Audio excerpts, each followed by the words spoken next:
అంగారకుడిపై జీవముందా అని మీరు ఎప్పుడైనా ఆలోచించారా? దీనికి సమాధానమివ్వడానికి మొదట పురాతన అంగారక గ్రహానికి వెళ్దాం. మన ప్రపంచం నుండి చాలా భిన్నంగా లేని ప్రపంచాన్ని ఊహించుకోండి. నీటి ప్రవాహాలు మరియు నదీ లోయలు ప్రకృతి దృశ్యం మీదుగా వంగి ఉంటాయి. ఇది సంవత్సరాల క్రితం నోకియన్ కాలంలో మార్స్ ఉంది. ఆ సమయంలో మార్స్ ఒక వివిక్త ప్రదేశం, దాని ఉపరితలంపై ద్రవ నీటిని నిలబెట్టుకోగల వాతావరణంతో ఆశీర్వదించబడినది. ఇది అసంబద్ధమైన పరికల్పన కాదు, ఇది బలవంతపు సాక్ష్యాలచే మద్దతు ఇవ్వబడిన సిద్ధాంతం. పురాతన నదీ లోయలు, విస్తారమైన సరస్సు పడకలు మరియు పాత హమానినదాల అవశేషాలతో అలంకరించబడి ఉంటాయి. ఈ గ్రహం తడిగా, మరింత ఆతిథ్యమిచ్చే అంగారకుడి గురించిన కథలను గుసగుసలాడుతుంది. ఇది నేడు ప్రవేశించలేని ఎడారికి పూర్తి విరుద్ధంగా ఉంది. కాని ఇది జీవితానికి అర్థం ఏమిటి? బాగా, నీరు ఉన్న చోట జీవం ఉండే అవకాశముంది. మనకు తెలిసినట్లుగా నీరు జీవితానికి ఇంధనం ఇచ్చే అమృతం. భూమిపై అత్యంత కథనమైన పరిస్థితులలో కూడా నీరు ఉన్న చోట మీరు జీవాన్ని అంటిపెట్టుకుని ఉంటారు. కాబట్టి అంగారక గ్రహం దాని నీటి గతంతో జీవానికి జన్మస్థలం కాగలదా? ఇది సాధ్యమే. నోకియన్ కాలంలోని పరిస్థితులు సూక్ష్మజీవులకు అనువుగా ఉండవచ్చు, సాధారణ జీవన రూపాలు.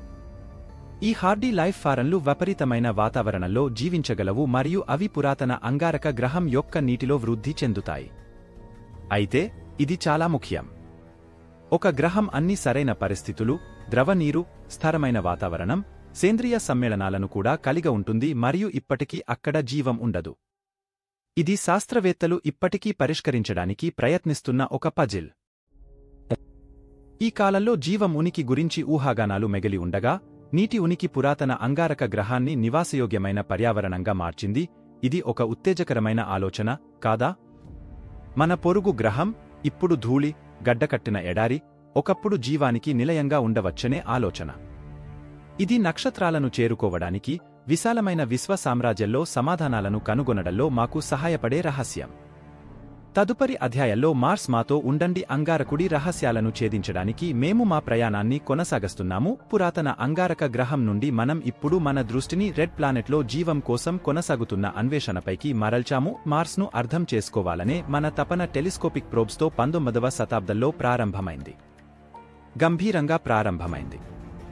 ఈ అన్వేషణ సాధనాలు విశాల విశ్వంలోకి చూస్తూ మనకు అంగారక గ్రహం యొక్క మొదటి వివరణాత్మక సంగ్రహావలోకనం అందించాయి. ఆసక్తికరమైన లక్షణాలు, పెద్ద అగ్నిపర్వతాలు, లోతైన లోయలు మరియు ఎండిపోయిన నదీ పడకలు మరియు సరస్సులతో నిండిన బంజరు, తుప్పురంగు ప్రపంచాన్ని అవి వెల్లడించాయి. మన మదిలో మండుతున్న ప్రశ్న, మనకు తెలిసినట్లుగా ఈ ప్రదేశాలలో జీవితం ఎప్పుడైనా అభివృద్ధి చెందుతుందా? సాంకేతికత అభివృద్ధి చెందడంతో అంగారక గ్రహం యొక్క రహస్యాలను లోతుగా పరిశోధించే మన సామర్థ్యం కూడా పెరిగింది.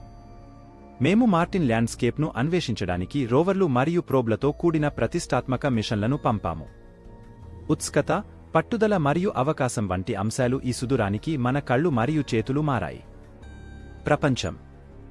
ఈ నిర్భయ అన్వేషకులు ప్రతి ఒక్కరూ మానవ చాతుర్యం యొక్క అద్భుతం, అంగారక గ్రహంపై పురాతన జీవితం యొక్క చిహ్నాలను వెతకడం అనే ముఖ్యమైన లక్ష్యంతో పని చేయబడ్డారు. ఉదాహరణకు, క్యూరియాసిటీ గేల్ క్రేటర్ యొక్క కథనమైన భూభాగాన్ని దాటడానికి ప్రయత్నించింది, సంవత్సరాలు డ్రిల్లింగ్ చేసింది మరియు దాని ఆన్బోర్డ్ లేబొరేటరీతో నమూనాలను విశ్లేషించడం. దీని ఆవిష్కరణలు విప్లవాత్మకమైనవి కావు. సుమారు 3.5 బిలియన్ సంవత్సరాల క్రితం ఉనికిలో ఉన్న పురాతన మంచినీటి సరస్సు యొక్క సాక్ష్యాలను కనుగొనడం, ఆ సమయంలో భూమిపై జీవితం ప్రారంభమైన సమయం. తాజా రోవర్ అంగారక గ్రహంపై ల్యాండ్, పట్టుదల, మరింత స్పష్టంగా ప్రాణాలను వేటాడే మిషన్ను కలిగి ఉంది. ఇది ప్రస్తుతం జిజ్జారో క్రేటర్ను అన్వేషిస్తోంది. ఇది ఒకప్పుడు తాహో సరస్సు పరిమాణంలో ఒక సరస్సు ఉండేదని నమ్ముతారు. ఇక్కడ ఇది బయోసిగ్నేచర్ల కోసం వెతుకుతోంది. పురాతన కాలం యొక్క సూక్ష్మ సంకేతాలు జీవితం రాళ్లలో బంధించబడి ఉంది. ఆపై అంగారక గ్రహంపై అవక్షేపణ సెలల్లోని సేంద్రియ సమ్మేళనాల యొక్క ముఖ్యమైన ఆవిష్కరణ ఉంది. సేంద్రియ సమ్మేళనాలు, మనకు తెలిసినట్లుగా, జీవితం యొక్క బిల్డింగ్ బ్లాక్స్, ప్రీబయోటిక్ కెమిస్ట్రీకి ముఖ్యమైనవి, జీవానికి దారితీసే ప్రక్రియలు. ఈ సమ్మేళనాల ఉనికి అంగారకుడిపై జీవం ఉందని అర్థం కాదు, కానీ కొన్ని పదార్థాలు ఉన్నాయని ఇది సూచిస్తుంది. పెద్ద ప్రశ్నకు సమాధానం ఇవ్వడానికి ఈ మిషన్లు మరియు ఆవిష్కరణలు ముఖ్యమైనవి. అంగారక గ్రహంపై జీవం ఉందా? అంగారక గ్రహానికి ఒకప్పుడు జీవం ఉండే పరిస్థితులు ఉండేవని వారు మనకు చూపించారు. అక్కడ జీవం, కనీసం సూక్ష్మజీవి అయినా ఉండవచ్చని వారు ఆశ్చర్యకరమైన ఆధారాలను అందించారు, కానీ శోధన ఇంకా ముగియలేదు. ప్రతి కొత్త ఆవిష్కరణ దానితో పాటు కొత్త ప్రశ్నలను, కొత్త రహస్యాలను తెస్తుంది. అంగారక గ్రహాన్ని అర్థం చేసుకోవడానికి మరియు జీవిత సంకేతాలను కనుగొనే ప్రయాణం సుదీర్ఘమైన మరియు మూసివేసే రహదారి ఉంది. కాని అది మన తృప్తి చెందని ఉత్సుకత మరియు మన వయస్సుతో నడిచే మేము కట్టుబడి ఉన్న ప్రయాణం, విశ్వాన్ని అన్వేషించాలనే పాత కోరిక. మేము అన్వేషించడం, పరిశోధించడం, ప్రశ్నించడం కొనసాగస్తాము. ఏదో ఒక రోజు ఆ క్లిష్టమైన ప్రశ్నకు చివరకు సమాధానం ఇవ్వగలమనే ఆశతో మనం అంతరిక్షం యొక్క విశాలతను చేరుకోవడం కొనసాగస్తాము. విశ్వంలో మనం ఒంటరిగా ఉన్నారా? ప్రస్తుతానికి అంగారకుడిపై జీవం కోసం అన్వేషణ కొనసాగుతోంది, దానితో మన ప్రయాణం అజ్ఞాతంలోకి. అప్పటి వరకు చూస్తూనే ఉంటాం, వింటాం, జీవించండి మరియు మేము శోధిస్తూనే ఉంటాము. అన్నింటికంటే మనమందరం హృదయపూర్వకంగా అన్వేషకులం, సరియైనదా? ఇప్పుడు అంగారక గ్రహంపై జీవితం యొక్క సవాళ్లు మరియు అవకాశాలను పరిశీలించాల్సిన సమయం ఇది. మనం అవకాశాల రంగంలోకి అడుగుపెట్టినప్పుడు అంగారక గ్రహంపై జీవితం అందించే సవాళ్లను అంగీకరించడం అవసరం. అత్యంత ముఖ్యమైన అడ్డంకులలో ఒకటి భూమిలా కాకుండా రేడియేషన్. అంగారక గ్రహానికి రక్షిత అయస్కాంత క్షేత్రం లేదు, అంటే అంగారకుడి ఉపరితలంపై సూర్యుడి నుండి అయనీకరణం చేసే రేడియేషన్ మరియు అంతరిక్షం నుండి వచ్చే కాస్మిక్ కిరణాలు నిరంతరం పేలుతున్నాయి. ఈ రేడియేషన్ సెల్యులార్ నిర్మాణాలు మరియు జన్యు పదార్థాలను దెబ్బతీస్తుంది. మనకు తెలిసినట్లుగా గ్రహం యొక్క ఉపరితలంపై మనుగడ సాగించడం చాలా కష్టతరం చేస్తుంది, కానీ మనం ఇంకా ఆశను కోల్పోవద్దు. భూమిపై జీవితం మనకు చూపింది కాబట్టి అంగారకుడిపై జీవం చేయగలిగింది. ఈ సవాళ్లు ఉన్నప్పటికీ ఉనికికి మార్గాన్ని కనుగొనాలా? కొంతమంది శాస్త్రవేత్తలు ఇది సాధ్యమేనని నమ్ముతారు మరియు ఉపరితల నివాసానికి సంభావ్యతను సూచిస్తారు. మార్స్ ఉపరితలం యొక్క కథనమైన రేడియేషన్ మరియు తీవ్ర ఉష్ణోగ్రత హెచ్చుతగ్గుల నుండి రక్షించబడే దాని ఉపరితలం క్రింద లోతైన నీటి నిల్వలను కలిగి ఉండవచ్చు. జీవితం భూమిపై లోతైన సముద్ర జల విద్యుత్ గుంటల వంటిది. సూక్ష్మజీవులు ఈ ఉపరితల ఆవాసాలలో ఉండవచ్చు, సూర్యరశ్మి కంటే రసాయన ప్రతిచర్యల నుండి శక్తిని పొందుతాయి. అయితే అలాంటి జీవానికి సంబంధించిన ఆధారాలను మనం ఎలా సేకరించగలం? క్రమబద్ధీకరించడం చాలా కష్టం, కానీ ఇటీవలి పరిశోధనలు ఆశాజనకంగా ఉండటానికి కారణాన్ని అందిస్తాయి. ఆపర్చునిటీ రోవర్ యొక్క ల్యాండింగ్ సైట్ అయిన ఈగిల్ క్రేటర్ వద్ద శాస్త్రవేత్తలు సల్ఫేట్ లవణాల జాడలను కనుగొన్నారు. భూమిపై ఈ లవణాలు తరచుగా సల్ఫేట్ తగ్గించే బ్యాక్టీరియా ఉనికితో సంబంధం కలిగి ఉంటాయి. ఆక్సిజన్ లేని వాతావరణంలో వృద్ధి చెందుతుంది. ఈ బ్యాక్టీరియా అంగారక గ్రహంపై సాధ్యమయ్యే జీవితానికి ఒక నమూనా కావచ్చు. అవి లోతులేని నీటి వాతావరణంలో జీవించగలవు మరియు అవి శక్తి కోసం సల్ఫేట్ను ఉపయోగిస్తాయి. దీని అర్థం మార్స్పై ఇలాంటి పరిస్థితులు ఉంటే ఇవి అనువైన జీవ రూపాలు స్వీకరించడానికి మరియు జీవించడానికి ఒక మార్గాన్ని కనుగొన్నాయి. ఈగిల్ క్రేటర్ యొక్క ఆవిష్కరణ అంగారక గ్రహం ఒకప్పుడు నివాసయోగ్యమైనదని మరియు జీవం ఉనికిలో ఉంటే అది ఇలాంటి జాడలను వదిలివేసే అవకాశం ఉందని సూచిస్తుంది. అందువల్ల ఈ సల్ఫేట్ లవణాలను అధ్యయనం చేయడం ద్వారా మరియు ఇతర భౌగోళిక లక్షణాలు మేము అంగారక గ్రహంపై జీవం యొక్క పజిల్ను ఒకదానితో ఒకటి కలపవచ్చు. సవాళ్లు ఉన్నప్పటికీ ఉపరితల ఆవాసాలు ఉనికిలో ఉన్న జీవం యొక్క అవకాశం మన ఆశలను సజీవంగా ఉంచుతుంది. మనం అంగారక గ్రహాన్ని అన్వేషించడం మరియు అధ్యయనం చేయడం కొనసాగిస్తున్నప్పుడు ప్రతి ఆవిష్కరణ మనల్ని ఒక అడుగు దగ్గరగా తీసుకువస్తుంది. పురాతన ప్రశ్నకు సమాధానమివ్వడానికి మనం విశ్వంలో ఒంటరిగా ఉన్నారా? కాబట్టి కట్టుదిట్టం చేయండి, అంతరిక్ష ప్రేమికులారా. అంగారక గ్రహంపై జీవం కోసం అన్వేషణ ముగియలేదు. మనం ఎదుర్కొనే ప్రతి సవాలు ఆవిష్కరణకు కొత్త అవకాశం, ప్రతి అవకాశం మన విశ్వ ప్రయాణంలో ఆశాకరణం. రెడ్ ప్లానెట్ మనల్ని ఆశ్చర్యపరుస్తూనే ఉంది.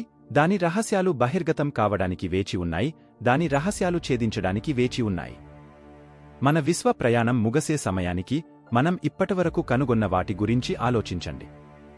బిలియన్ల సంవత్సరాల క్రితం మనం అంగారక గ్రహం ఉన్న సమయానికి ప్రయాణిస్తాము. నీటి ప్రపంచం ఈ రోజు మనకు తెలిసిన పొడి మరియు మురికి గ్రహానికి పూర్తి విరుద్ధంగా ఉంది. నదిలోయలు, సరస్సు పడకలు మరియు గత హమానినదాల సాక్ష్యాల ద్వారా గుర్తించబడిన నోచియన్ కాలం సూక్ష్మజీవులు వృద్ధి చెందగల సంభావ్య నివాసయోగ్యమైన మార్స్ చిత్రాన్ని చిత్రీకరిస్తుంది. నివాసయోగ్యత ఎల్లప్పుడూ జీవంతో సమానం కాదు మరియు గ్రహాంతర జీవుల కోసం మన అన్వేషణ అంతంత మాత్రంగానే ఉంది. అంగారక గ్రహం యొక్క ఉపరితలం మరియు వాతావరణాన్ని రోవర్లు మరియు ఎండీవర్, క్యూరియాసిటీ, పట్టుదల మరియు అవకాశం వంటి పరిశోధకులు పరిశోధించడం కొనసాగిస్తున్నారు. అవక్షేపణ సెలలు ఆశాకరణం, ఎందుకంటే ఈ సమ్మేళనాలు జీవితానికి నిర్మాణ వస్తువులు అయితే, మార్స్ యొక్క కథనమైన వాస్తవాలు గణనీయమైన సవాళ్లను అందిస్తాయి. రక్షిత అయస్కాంత క్షేత్రం లేకపోవడం వల్ల గ్రహం యొక్క ఉపరితలం హానికరమైన అయోనైజింగ్ రేడియేషన్కు గురవుతుంది, తద్వారా ఉపరితలంపై జీవం ఏర్పడుతుంది. అసాధ్యమైనది, కానీ ఆశను కోల్పోవద్దు. గ్రహం యొక్క మంచు సఖరాల క్రింద రక్షిత ఉపరితల ఆవాసాలలో లేదా బహుశా ఉపరితల సరస్సులలో జీవం ఉండే అవకాశముంది మరియు ఈగిల్ క్రేటర్లో సల్ఫేట్ తగ్గించే బ్యాక్టీరియా యొక్క చమత్కార సాక్ష్యాన్ని మనం మరచిపోకూడదు.